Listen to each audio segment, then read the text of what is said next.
Sir अपना संपूर्ण परिचय जनता को बताइए प्लीज़। मेरा नाम मनीष द्विवेदी है। जैसा कि फिरोजाबाद के सभी लोग, सभी दर्शक जो आपके हैं, वैसे तो उन्हें नमस्कार करता हूं यहीं से, आपके माध्यम से। सभी लोग नाम से तो जानते ही होंगे। मैं थोड़ा अपना एक संक्षिप्त परिचय आपके सामने देना चाह रहा हूं कि मेरी इंटर तक की शिक्षा तो बाहर हुई थी। बीएससी और एमएससी मैंने सीएलएन कॉलेज से यहाँ से किया था।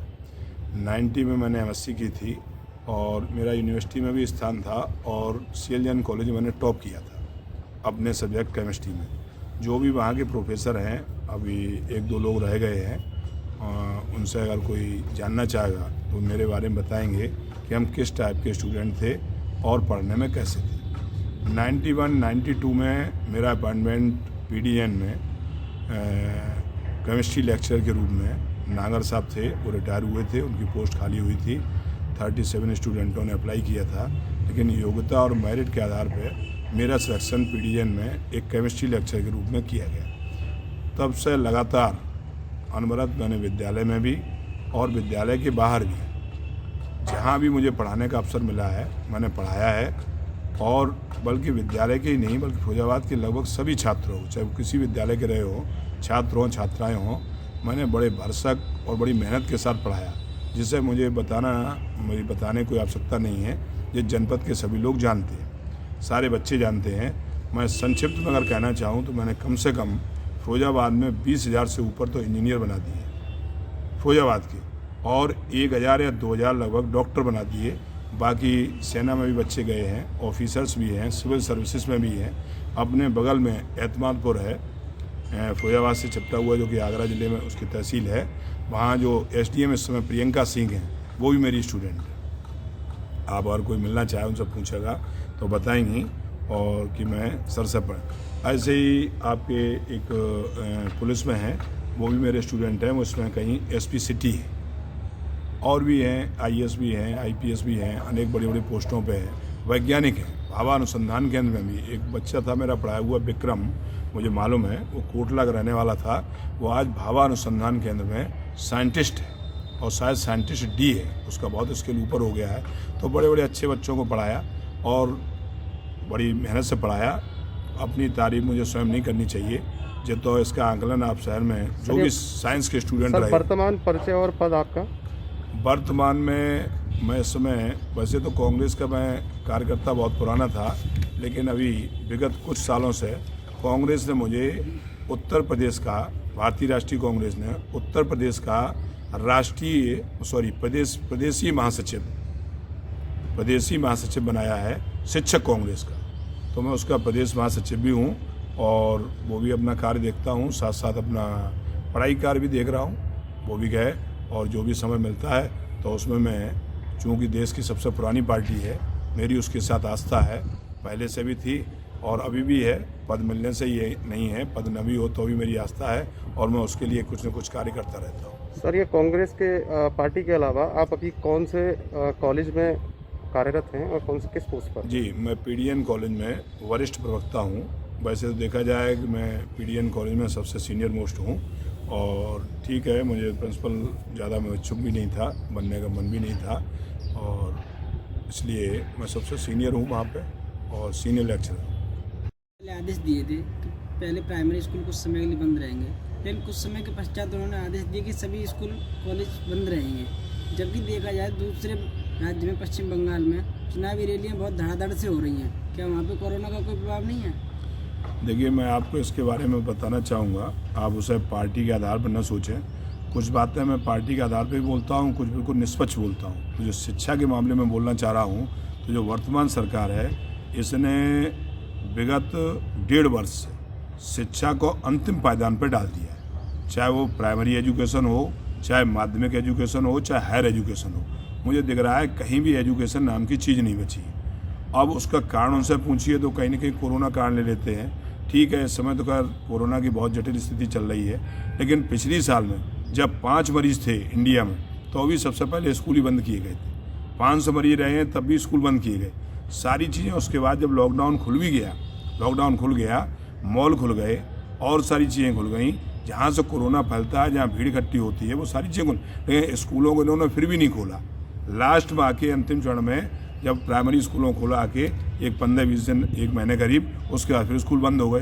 तो जो प्राइमरी एजुकेशन है बच्चों के इस समय बिल्कुल तबाह हो चुकी है। मैं तो ये कह रहा हूँ जो वर्तमान बच्चे पैदा हुए हैं, पता नहीं इनके विचारों के भविष्य खराब हैं या ये क्या भविष्य अपना लिखा के लाए हैं, जिस शिक्षा से बिल्कुल दूर होते चले जा रहे हैं। और सरकार इस पर बिल्कुल गंभीरता से नहीं ले रही है, किसी प्रकार नहीं सोच रही कि देश का मेरा भविष्य यही लोग हैं। 30-35 करोड़ इस समय जो बच्चे हैं पढ़ने वाले देश के, अगर जिस शिक्षा से दूर हो गए तो इसका जो विगत आगे आने वाले समय में देश का बहुत बड़ा नुकसान होगा और देश हमारी बहुत बड़ी बेरोजगारी होगी, देश की स्थिति बड़ा खराब होगी। ये इस समय वर्तमान में स्थिति जो हो गई है, लोग मोदी जी से दूरी बनाने लगे हैं और अब ये स्थिति बन रही है कि राहुल गांधी तो मजबूरी है कि राहुल गांधी को ही लाना पड़ेगा, न वो देश आगे चलना मुश्किल है। में सरकार ने शिक्षा को पीछे रखा है और सीधा जैसे उन्होंने हाई स्कूल की CBSE की परीक्षा खत्म कर दी, ICSE की भी खत्म हो गई, सरकार द्वारा की जा रही है। इसका प्रभाव बच्चों के जो इंटेलिजेंट बच्चे हैं, जो मेरिटोरियस स्टूडेंट हैं, जिन्होंने बहुत मेहनत की है, उनके भविष्य में तो पड़ेगा ही पड़ेगा। चूँकि वो तो इस कंपटीशन से पढ़ते हैं कि मुझसे कोई क्लास में बच्चा आगे निकल जाए, मुझे UP टॉप करना है, मुझे जिला टॉप करना है। निश्चित मानिए उन बच्चों के भविष्य तो आप समझिए इस समय वो तो पढ़ाई से बिल्कुल उन्हें लगा कोई मतलब ही नहीं रहा। अब रही बात यह है कि उन्होंने एक दूसरा गलत काम और कर दिया कि आंतरिक मूल्यांकन के आधार पर उनकी मार्कशीट बनाई जाएगी। तो जितने भी स्कूल संचालक हैं, हम सबकी बुराई नहीं करते हैं, चूँकि मुझे भी मालूम है सब अच्छे हैं, लेकिन एक आध स्कूल संचालक निश्चित ऐसा होगा कि वो इसमें भी भ्रष्टाचार को नया रूप दे देगा। एक आध स्कूल से, सब तो नहीं ऐसे ईमानदारी से करेंगे, लेकिन एक आध, भाई सब जगह ऐसा तो नहीं हो सकता। एक आध ऐसा होगा कि वो उसमें बार्गेनिंग करेगा कि आपको कितने % की मार्कशीट बनवानी है। तो सरकार का जो डिसीजन है, मैं तो कहता हूँ कि जब भी दिन नॉर्मल आ जाए, जुलाई में, अगस्त में, सितंबर में, जब भी हो, इन बच्चों की परीक्षा होनी चाहिए और सेंटर बढ़ाए जाने चाहिए। हम तो कहते हैं UP बोर्ड, CBSE बोर्ड, जितने भी स्कूल हों, आप 10-10, 20-20 बच्चों के सेंटर बनाइए, उन पर परीक्षा कराइए, जिससे सही बच्चों का आकलन हो सके। आगे जब ये भविष्य में जाएंगे तो इनकी मार्कशीट भी अपने आप में एक वैल्यू हो। ऐसा ना हो कि आप तो कोरोना काल की है, आपकी योग्यता क्या है, इन्हें उस चीज़ को फेस करना पड़े, ये इनकी बुराई बन जाए कि अरे अब तो आप कोरोना काल के हो, तब की हाई स्कूल है, परीक्षा नहीं हुई थी। जैसे पहले सुकैन परीक्षा हुई थी तो कुछ लोगों ने सुकैन परीक्षा के अभी तक सुकैन परीक्षा के पास एक व्यंग के रूप में लोग कहते हैं। तो मैं चाहता हूं पढ़ने वाले बच्चे के संग न्याय होना चाहिए। और दूसरा, इस परीक्षा को, हाई स्कूल की परीक्षा को निश्चित जब भी इंटर के इम्तिहान हो तब इन बच्चों के भी कराई जाए, तभी पढ़ेगा इंडिया। नहीं तो आप देख रहे हैं इस समय बिल्कुल शिक्षा आपकी देश की बर्बाद है। और इसमें देख रहे होंगे इसके पीछे कहीं न कहीं एक दूसरे टाइप का इसमें भी एक रोजगार आ रहा है। ऑनलाइन एजुकेशन, जो बड़े बड़े उद्योगपति हैं, जिनके बाईजूस ऐप हैं, ये हैं, वो हैं, बड़ी बड़ी कोचिंग इंस्टीट्यूट हैं, एक कोटा इसके लिए फेमस हो चुका है, उनके दुनिया के नोट्स हैं, वो सब क्या है कि वो उनका बिजनेस अभी से शुरू हो गया। अब ये छोटे बच्चों को अभी से कैचअप करना शुरू कर दिया। उन्होंने क्या कहा है कि वहीं से हम बच्चों को ऑनलाइन पढ़ाएंगे, उन्हें ऐसा करेंगे, जबकि वास्तविकता ये है कि जो प्राइमरी एजुकेशन होती है, 8वीं तक की एजुकेशन होती है, बच्चे को जब सामने बैठ के टीचर पढ़ाता है, एक एक बात को 10-10 बार सिखाता है, तभी बच्चा सीख पाता है। तो ये तो जो ऑनलाइन एजुकेशन है, ठीक है, मजबूरी है, तो स्कूल वाले भी पढ़ा रहे हैं, लेकिन वो उतनी कारगर नहीं है। और एक जो नई प्रकार की बच्चों को आदत डाली जा रही है कि आप ऑनलाइन की तरफ बढ़िए। तो कहीं न कहीं आप समझिए शिक्षा का जो सरकार इसमें भी अपना एक नया दिमाग लगा रही है, पता नहीं उसका क्या उद्देश्य है, वही थोड़ा गलत है। मेरा मानना है कि स्कूल खुलने चाहिए जब भी बीमारी थोड़ा नॉर्मल आ जाए और बच्चों को पढ़ना चाहिए एक नियमबद्ध, तरीकेबद्ध। हम नहीं कहते आप पूरी संख्या बुला लें, आप 2 टाइम में बुलाइए, 3 टाइम में बुलाइए, 12 घंटे के लिए स्कूल खोल दीजिए। 1 घंटे में केवल मात्र 200 बच्चे स्कूल में होंगे, उसके बाद में हर 3 घंटे बाद 200 बच्चे चेंज होंगे, फिर सैनिटाइज होगा। ठीक है, एजुकेशन को भी आगे बढ़ना चाहिए, जिससे गार्जियन भी समझ रहे होंगे जो मैं कह रहा हूँ कि उनके बच्चों का भविष्य इस समय अंधकार में हो रहा है, बच्चों की पढ़ाई गड़बड़ हो रही है, वो अवसाद के शिकार हो रहे हैं, डिप्रेशन के शिकार हो रहे हैं।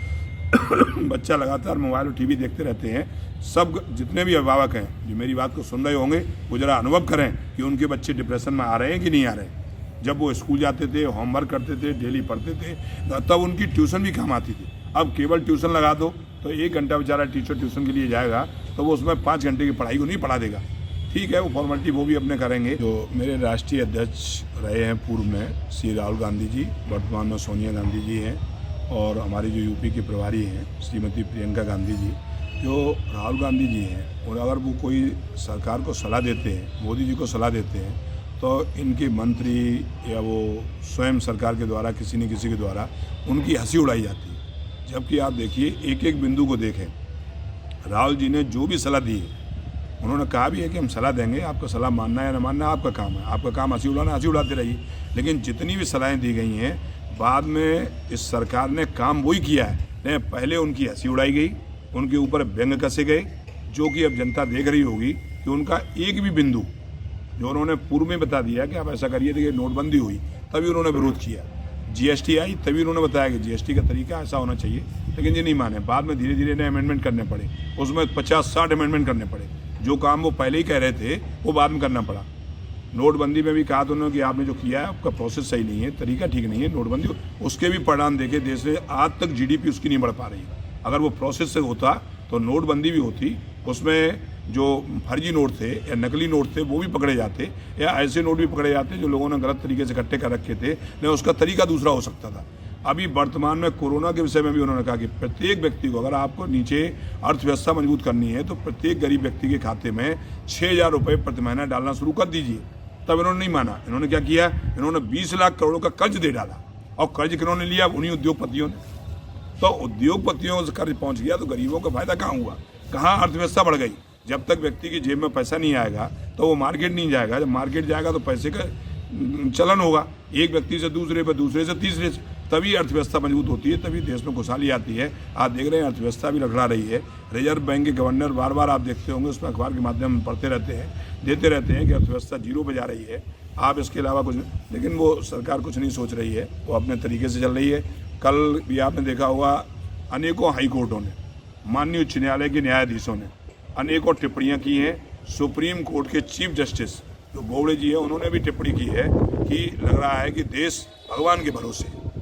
तो अब जो न्यायपालिका, हम चलिए हम लोगों को आप न मानिएगा, हम लोग छोटे लोग हैं, जो देश के मुख्य न्यायाधीश हैं, न्यायपालिका के लोग हैं जो निष्पक्ष हैं, किसी पार्टी से नहीं, वो जब कह रहे हैं कि देश इस समय भगवान के हवाले है, तो और इसके आगे अब क्या हो सकता है।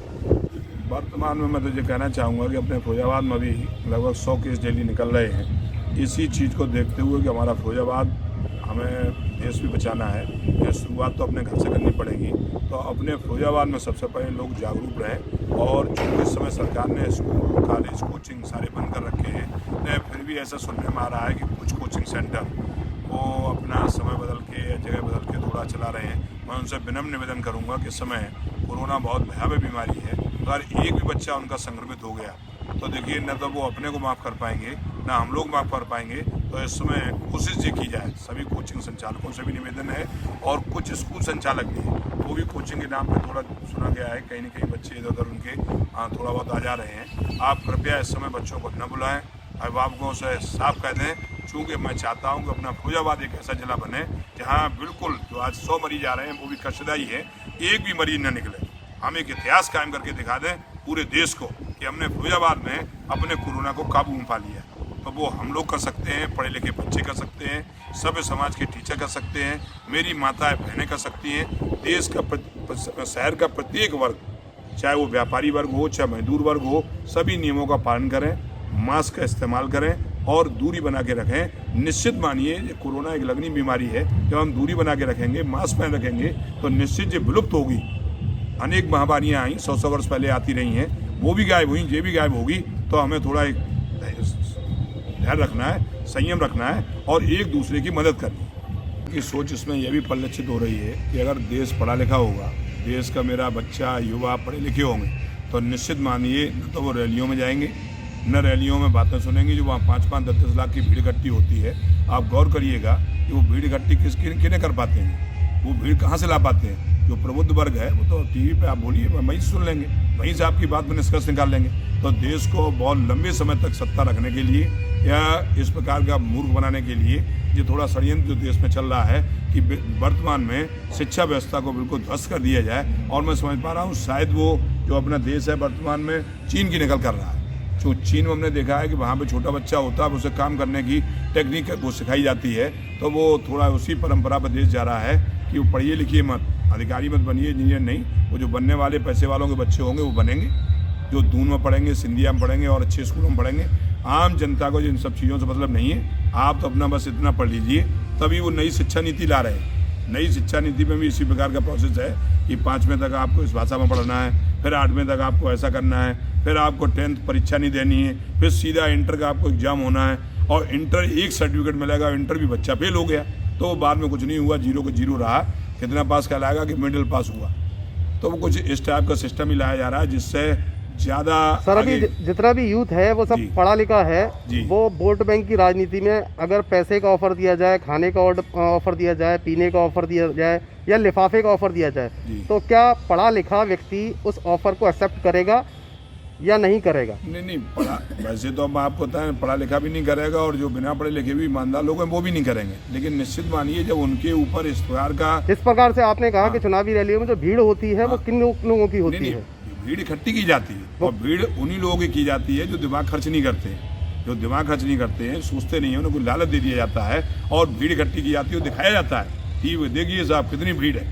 अरे भाई ठीक है, जब कोरोना चल रहा है देखिए वहाँ भीड़ इकट्ठी की जा रही, तो ऐसा नहीं, भीड़ अपने आप, हर आदमी बीमारी से डर रहा है, तो कहीं न कहीं किसी न किसी तरीके से भीड़ को लाया जा रहा है। और भीड़ में कौन जाएगा? कोई ना कोई जब व्यक्ति आप लालच देंगे तभी जाएगा, और लालच जो पढ़ा लिखा इंसान होता है, मैं समझता हूँ लालच में नहीं आएगा। उससे आपके माध्यम से अपने शहरवासियों को, प्रदेशवासियों को, और जहाँ तक भी मेरी आवाज़ आपके माध्यम से जा सके, मुझे कहना चाहूँगा कि वर्तमान में जो देश के प्रधानमंत्री श्री यशस्वी नरेंद्र मोदी जी हैं, वो अपना पता नहीं क्या है कि वो रैलियों में ज़्यादा ध्यान दे रहे हैं, चुनाव में ज़्यादा ध्यान दे रहे हैं, और उन्होंने इस समय जो गंभीरता दिखानी चाहिए थी बीमारी के प्रति और हम लोगों के प्रति, देश की जनता के प्रति, कहीं न कहीं उन्होंने उसकी कमी की है, जैसा कि पूरा देश देख रहा होगा, समझ रहा होगा। दूसरी एक साथ मैं ये भी कहना चाहूँगा कि देश की अर्थव्यवस्था बिल्कुल लचर हो चुकी है, बहुत स्थिति खराब है, लोगों पे 1-1.25 वर्ष हो गया है, लोगों के बिजनेस सही नहीं चल रहे हैं, काम धंधे ठीक नहीं चल रहे हैं, शिक्षा या स्कूल का जो बिजनेस था, स्कूल जो चलाते थे लोग,